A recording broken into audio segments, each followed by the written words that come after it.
I always think it's the only good work I ever did. No. So.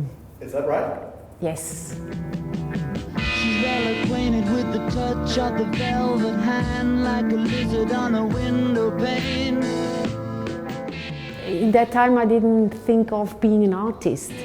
So I sent that to the National Film Festival with the only reason that I would get a free ticket to see the film festival. And they played it.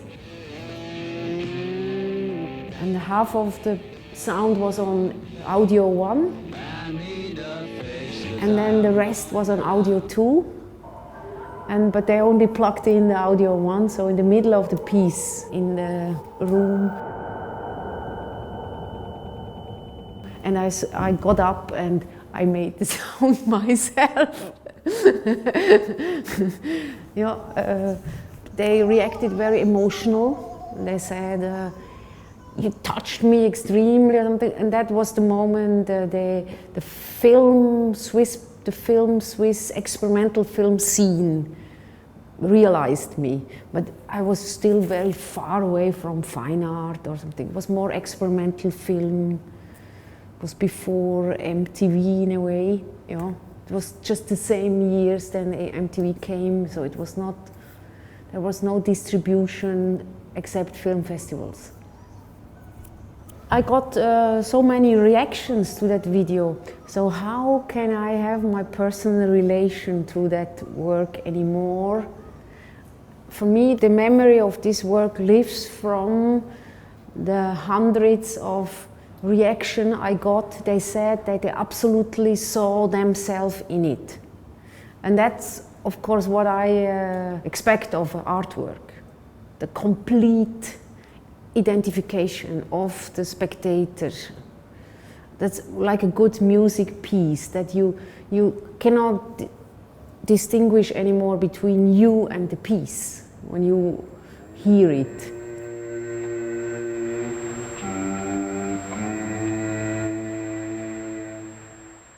And then from the content that we have in the modern society, often the feeling that we are like puppets.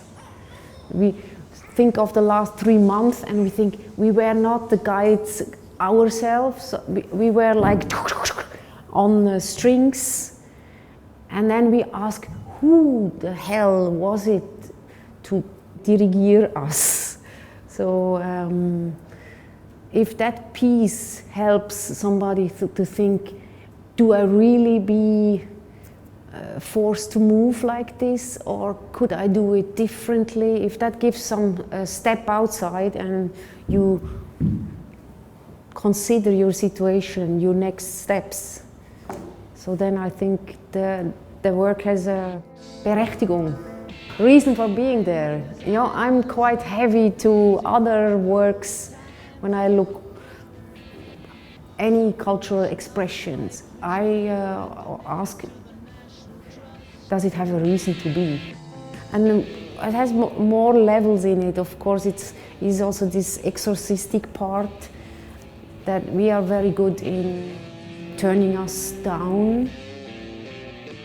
We live in very comfortable societies, but have the tendency to make our little problems huge. So if you have huge problems, they fill your life. If you have small problems, they fill out your life. Now we are really in a critical moment that we will have to give up all this comfort.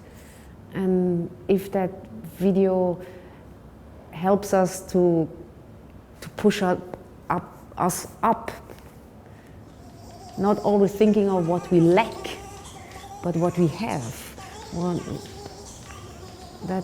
If that video helps, that I also wanted to help myself, make a positive exorcism.